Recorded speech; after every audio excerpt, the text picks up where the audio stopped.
Edhe stolat me çelës. Kjo është dukuria me fundit në qytetin e Sarandës për të mbrojtur pronën publike nga papërgjegjësia qytetare. Dukuria e grabitjes së stolave nga pronë publike në atë private nuk është e vetmja. Të shumt janë stolat që shkatrohen apo më keq hidhen në ujërat e detit, si shihet edhe nga pamjet e sjellura për Blu Televizion. Kjo është një gjë e ndodhur vetëm pak ditë më parë, ku dy prej këtyre stolave të çlodhës metalik përfunduan në buzdetin e shëtitores. Ata që shikojnë plot abi atë që kishte ndodhur janë turistë huaj, të cilët kanë bërë përpjekjen e parë për t'i nxjerrë nga uji. Ndërkaq kjo sjellje është shëmtuar, e shpiritur sa me abi aq edhe me qortim nga çdo qytetar të Sarandës. Stolat që janë vënë fillimisht gjatë gjithë vizave zyrtare po mungojnë. Ku vjen këto? Kanë vajtur në përkopshët e personave të veçantë. Një pjesë e tyre janë gjetur në det.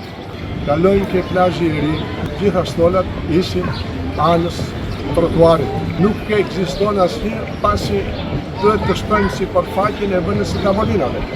Këtë problem duhet ta tek patjetër bashkia.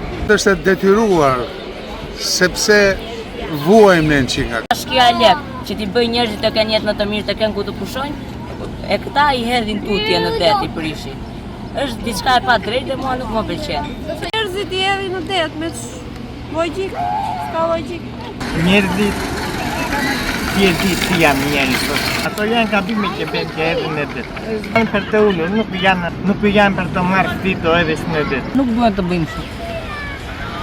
Duan t'i ruajmë si ballë të gjitha gjërat. Dukuria e flakjes në det të stolave të shëtitores është një përsëri e asaj që u pa të ndodhur edhe vitin e kaluar, dhe askush nuk kuptoni natin e kujt ndaj kujt, me njerëzit që e kanë të nevojshme të ulen në çlodhe në to, apo me qytetin që ofron kushtet e asetet të shtuara për të jetuar e për të pushuar, si në një qytet evropian.